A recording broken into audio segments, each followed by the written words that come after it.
We're here at Menards. We're going to be picking up 30 railroad ties. These are 8-footers. So let's see, how many's in a block? 1, 2, 3, 4. There's 16. So we're going to get 2 blocks of boards. All right, there it is. That's 30 pieces of the railroad ties, and we got 30 pieces of the rebar. We're going to go drop this off at the job site. This is Myron and I. We came here on the day before the job was going to start to unload all the timbers. We got these railroad ties from Menards. There's 30 of them total. These were pretty heavy. They're like 160 to 200 pounds each. And we got a nice spot on the driveway off the side to put them. So we're just prepping this job for the next day so that we're ready to roll. All the old timbers need to come out, and they are behind the garage here, not shown. All right, that's all 30 dropped off.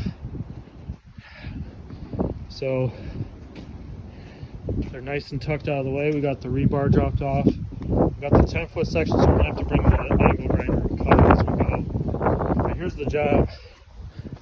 We got some rotted timbers here. And it looks like the homeowner just used these metal rods on the outside to hold these straight. So we have to straighten any of these walls. So they're lean and crooked. A lot of these are rotted. So we're gonna have to drill through the top, replace any of the broken ones first, and then drill through and actually put the rebar through the center of all these layers. And it goes all the way around here, around there, around the back. So this is what we got set for tomorrow. Yeah, I think if we get like a machine like an Avant, something that's low impact on the yard, we might be able to access it. We're gonna have to dig behind so we can straighten all these sufficiently. It looks like this has been kind of used as like a compost pile, so that is, I'm sure why a lot of these are rotting. And then I don't know what we're going to do to level the base. Maybe just bring in some limestone screenings or something to make a nice flat surface. But yeah, you guys will be along for the ride on this one. Well, we got all that unloaded, but one of those railroad ties caught me good. You guys can see the damage.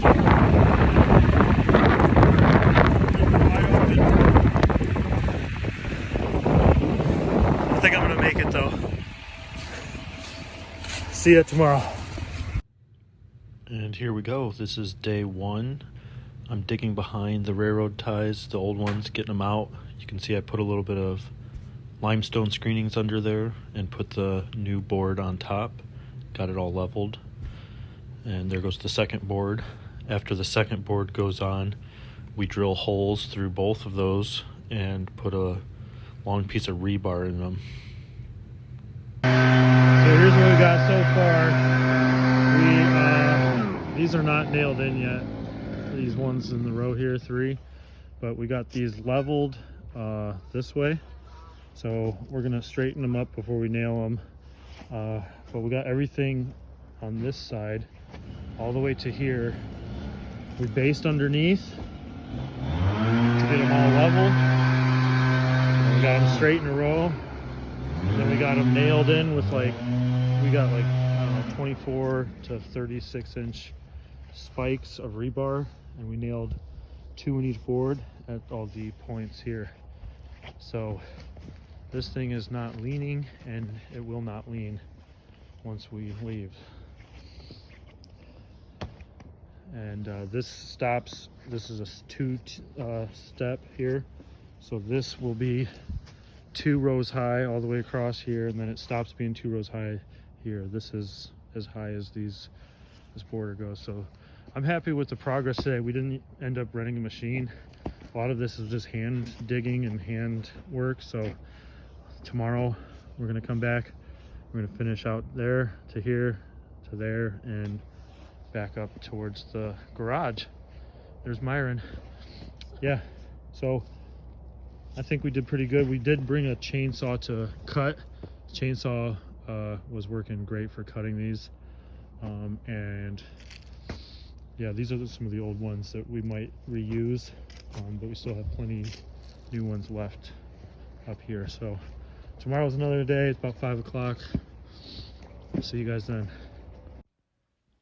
Here we go, the beginning of day 2. I set up a little cut station so I could cut a bunch of these pieces of rebar at one time to get us started. These are 10-foot long sections, and I'm cutting them with the angle grinder and a cutoff wheel. Cutting each 10-foot section into 3 equal length pieces, and that is long enough to go through 2 pieces of the railroad tie and then into the ground. And the holes that we drill are just big enough for that railroad tie and the rebar to go in, and so we have to sledgehammer them in. So that's pretty physical work, but we got them all in. And then here we're just picking up where we left off. We have an extension cord running out to run our drill. You have to use a hammer drill for drilling through these boards because these are really dense wood, hard to drill through. You can't use something with a battery. So we're running our second row of railroad ties and drilling the holes and putting the rebar in. And we're replacing all the rotted boards. All right, this is it, all wrapped up. There's an extra one. They said to just leave it back there for them to use at different time. Oh my gosh.